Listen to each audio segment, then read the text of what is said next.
Sports Talk. You're with me, Aimee La Chica. And before I introduce to you our guests for this episode, I'd like to invite you guys to please do like and subscribe to all our Facebook, I know their social accounts are on Facebook, X, formerly known as Twitter, TikTok, Instagram, and Threads, and subscribe to our YouTube channel, that's CDN Digital, and read all our stories in CDN at cdn.ph. Without further ado, I am joined here sa duha ka mga banggiitang tao sa dakbayan sa Sugbo karon tungod sa ilang gipahigayon na Sugbo Cup sa youth. Sakta? Nanawawan ka? Wala. I'll introduce to you SK Federation President Cebu City, Jessica Resh, and joined by SK Chair sa Barangay Suba, JB Mantilla. Di kayo familiar nilang duha. First time na to meet ang each other. First time. Kumusta Mark, class? o kumusta sa chair? How are you? So far, okay raman mi I'm I'm excited kami nga mo share sa inyo sa Sugbo Cup. Ikaw, chair, kumusta? Okay na sa, then mingaw kong CDN. Kaya tagatawag ng CDN, automatic. Naarin ka rin. Pero wala na sa paghulga-hulga. Haway, hulga ay na nahitabo ha. These are just really close friends of CDN Digital. Thank you kayo for coming. One-one, we adjurong hapuna. Sugdan dayo na to. Unsa si Sugbo Cup? Resh, sige ikaw. Okay, para masabtan sa tanan no kung unsa ang Sugbo Cup. Akong balikon na ang atong kanang history sa takadiyot. So, sa una, ang atong mga SK, no, ang ilang events kay inter-barangay or inter-sitio niya, karon kay in direction with our Mayor Mike Rama, iya yung ganahan i-highlight ang kabatanunan in terms of sports. Now, we rebrand the inter-barangay to Sugbo Cup. So, giusa niya, gipanganlan jud. Yeah, okay. Para at least igabot na sa sunod na SK pod, mo na ilang dadon and aware na tanan mga kabatanunan nga if mo hisgot og Sugbo Cup, inter-barangay na jud ni.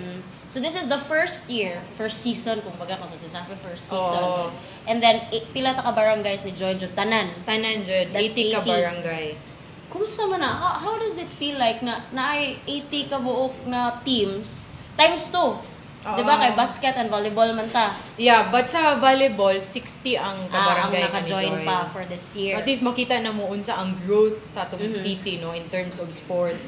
So diri pa lang makita na namo ang status and unsaon ang pag-improve na to after ani nga tournament. Bito, giunsa man nimo pagsugod Rush na unsa man pagdawat sa mga kabatan-unan in each barangay. Noy na gyud ka nang para nakuha na si tarong nga ang mga inter-barangay karon diri, especially sa youth. Giunsa how does it feel like na 80 ka buok for basketball, 60 ka buok for volleyball? Well, pag start pa lang ani no, murag wa jud mi ga-expect nga in ani ka overwhelming na tanan jud 80 ka barangay ni join sa basketball and 60 ka barangay ni join sa volleyball and we're just blessed lang and guided by Senior Santo Niño. Tanan ka batanunan karon is very active and supportive sa SK.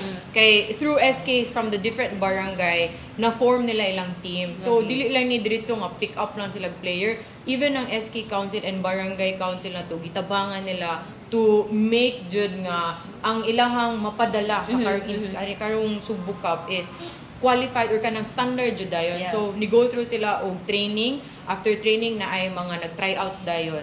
After tryout mo na jud na ilahang kanang top player sa ilang barangay. So at least sa ilaha pa lang daan giset na nila sa dang standard. Kano sa mga nagsugod ang Sugbo Cup and until when man siya? I think na sa round 2 as of now. When nagsugod si Sugbo Cup? So, during the International Youth Day na to, August 12, gilaunch na to ang Sugbo Cup together with all the SK and youth na to sa Cebu City. So, with that, we are now in our current second month. Second month. So, we're trying to finish this Sugbo Cup for basketball and volleyball this coming October. Hapit na. So, naanata sa round 2. Which is si JB na ang bahala mo explain ninyo. Aside sa ikaw ang mga idol sa mga manwa iron chair, unsa may laing gahom ni JB Mantilla sa Sugbo Cup? So, isa sa working committee sa Sugbo Cup, then isa sa mo hatag sa information, for example, sa kanang mga schedules, sa venue sa games. So, dito nag-create mig GC, kami ang hatag information sa tanan. Like mahatag information sa mga SK chairman or kinsa gi-assign nila sa committee sa kaning sports sa active citizenship. Then dito kami ang hatag info sa ilaha Then karon as of now na nata sa round 2. Then after sa round 2, quarterfinal senta, mag-playoff senta. So ang may bilin kay 8 sa South, then 8 sa North. Then ang may tabo kay ang mo champion sa South, ang mo champion sa North. So diha na Battle of Champions sa South, then Battle sa North. So magdungan si basketball gyud ug si volleyball, mo gyud na ang target na magdungan sila and the same time, same date, charis.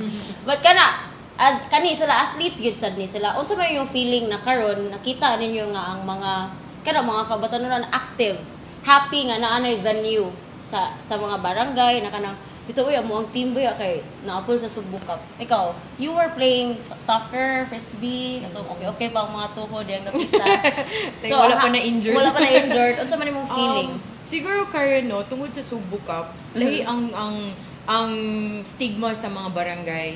It's like si Safi na ang feeling like mo na jud na ilaha mo na if makastorya mo mga players nga Subo Cup mo na jud ka na kung sa ilahang ang barangay mo na nag-school ba na ang top players ang mga kanang top players kay sila na jud ang inyong makita wala ni mauwaw tanan mga kabatan-onan sa barangay ganahan na jud mo join and then now katong mga like na eliminate na sila mismo after pag-eliminate nila bawi mi next year mag-training na mi karon dayon so nice. like grabe kaayo ang pag-welcome ug pag-accept sa mga kabatan-unan also the support sa mga parents no ato na i-thank daan kay di ba sa lalim na mangiskwela pa biya ni sakto and then mix so nag-eskwela ug nagtrabaho so naa joy mga dapat balance sa time di ba kanang balancing sa time si JB makatubag ana unsa ba how does it make you feel chair nga makakita sad kag mga athletes sama nimo nga karon na murag na excite ba nga hala na diri Subo Cup na murabi sa ingon ni Rash mo siya sa si Safi na karon sa mga barangay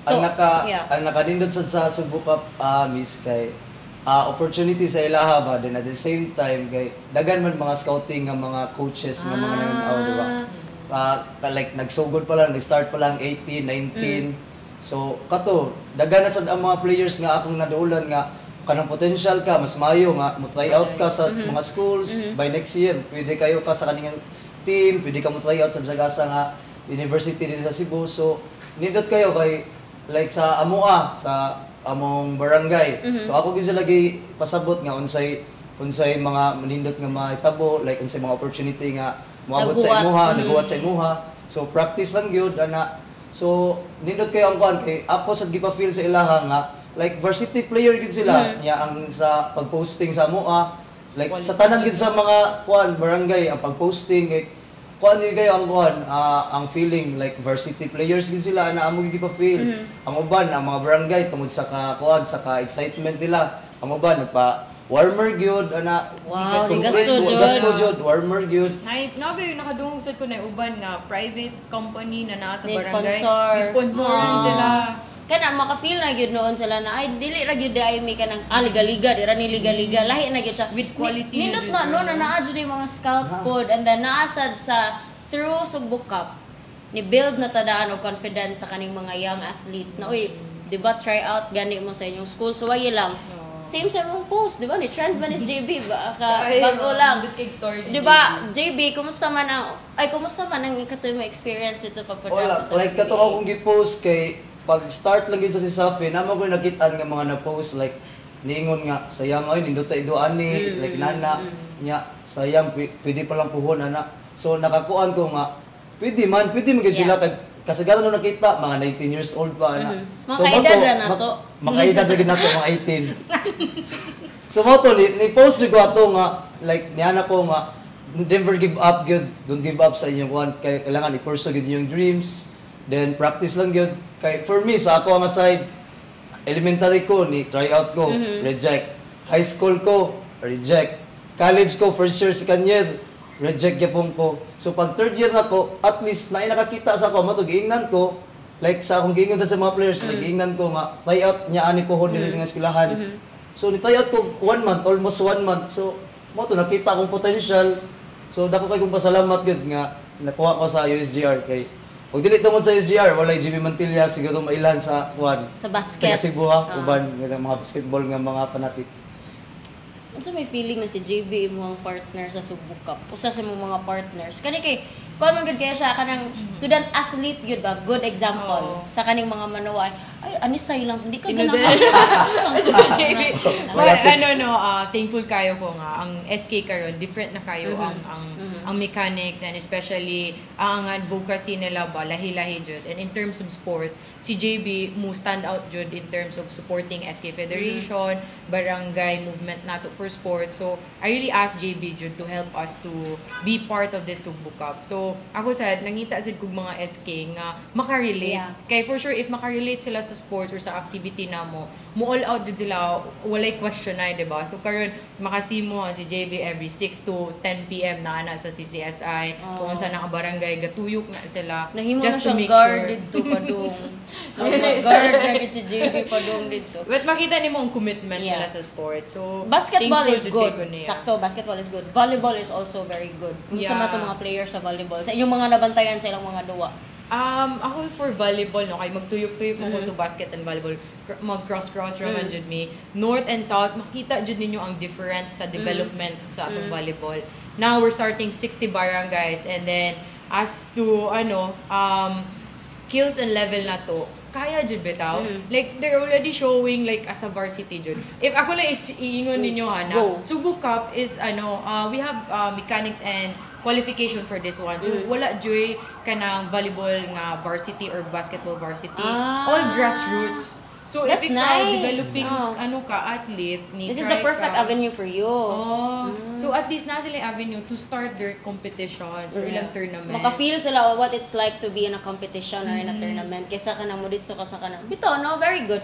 Huloy, pakpakan ta mo, be. Very kayo ni. Nilot kayo ni ng mga advocacy. But before we end, naay-laing sports na moabot sa puhon-puhon for Sugbo Cup. Yes. Unsa man na siya. Dili lang at way sa way pagdapig-dapig football wa.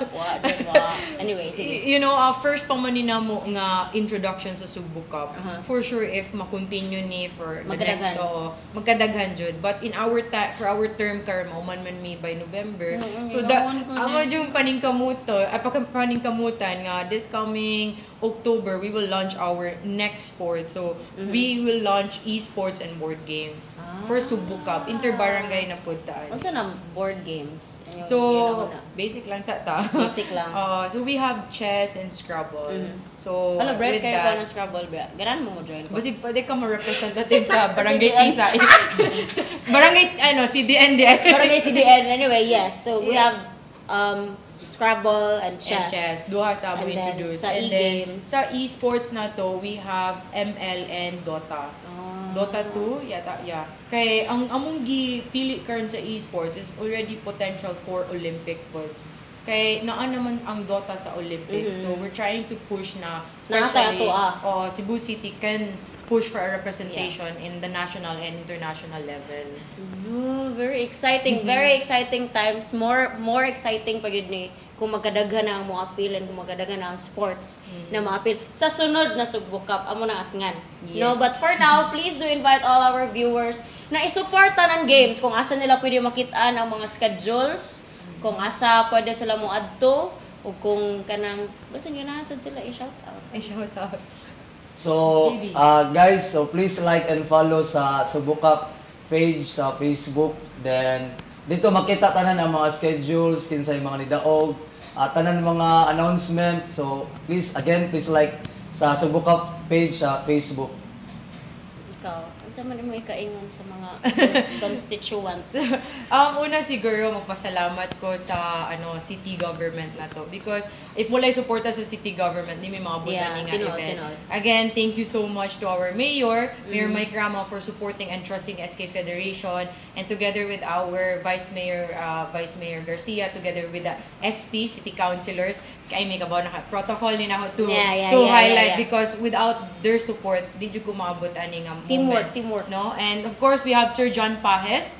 Thank you to our Sports Commission Chairperson Sir John Pajes and to the commissioners na ni-approve kuyog namo sa pag-approve sa budget sa ato ang Subo Cup. And of course, lastly, our SK, no? Tanan SK officials, nga ni suporta ani nga programa. Thank you so much ninyo kay I know and I see jud every day inyohang sacrifices just to make sure na inyohang mga teams kay mo all out jud sa ilahang games. And now for all our viewers, if ever free time mo every evening, naara jud mi sa second round karon sa Sports Institute na to. There is a Barangay Sawang, so you can see us at starting 6 p.m. to 10 p.m. dito. So if you have free time, just watch dagan jud kaayo ang mga nice nga mga... Naara din yung kumutubag mo ni kinsa man yung ganan madaog, kinsa may potential na barangay na madaog sa basketball.